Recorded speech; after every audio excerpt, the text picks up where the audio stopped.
তাকে তো সেই 5,000-এর বালি কিনছে, তাহলে তো আর পরিবর্তন কোনো হইল না। আগে না এমনি প্রচার ছিল, জানি না প্রমাণ নাই কিছু, ওই যে তৃণমূলের নেতারা নাকি পয়সা খায়, তাহলে ঘুরে যদি সেই ঘাট মালিক 3,000-এই নেই, তাহলে এখন কি প্রচার হবে যে এখন বর্তমানে যারা যদি তারা পয়সা খাচ্ছে?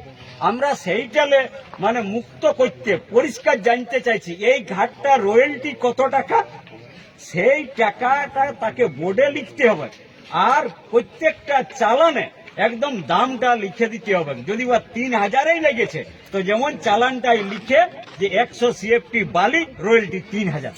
আমরা কোনো 2 নম্বরই কিন্তু মানব নাই।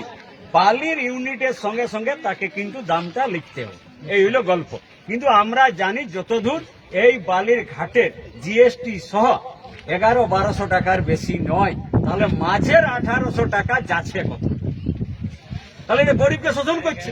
আমরা চাইছি যে এইটা বন্ধ করতে হবে। ও ঘাট মালিক কত টাকায় নিয়েছে ওই টাকাটা উঠাবার দায়িত্ব আছে। উহাকে 10 টাকা দিয়ে 10 কোটি টাকা রোজগার করার দায়িত্ব প্রশাসনেরও লিয়া উচিত নয়। উহার যে প্রশাসনের উচিত বটে যে টাকাটা রয়্যালটি দিচ্ছে সেই টাকাটাও পাচ্ছে না। তো প্রশাসনের নাকের ডগায় 3,000 করে লেই কি করে 100 CFT বালি? এখন তো বালি তো বন্ধ রয়েছে সরকারি ভাবে। কই বন্ধ নাই, বন্ধ নাই, পরশুদিন থেকে চালাচ্ছে।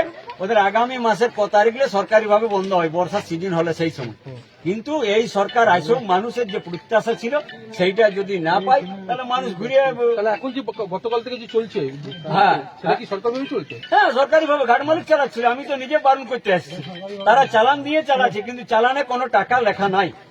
আমরা সেইটাই বিরোধ করতে চাইছি যে তাহলে পরিবর্তন হইলো, কি পরিবর্তন হইলো যদি সেইটাই লাগে? ন্যায্য দামটা নাই কেন? ওই যে টাকাটা ট্যাক্স দিয়েছে সরকারকে, আমাদের পাবলিকের দায়িত্ব সেই টাকাটা দিয়া।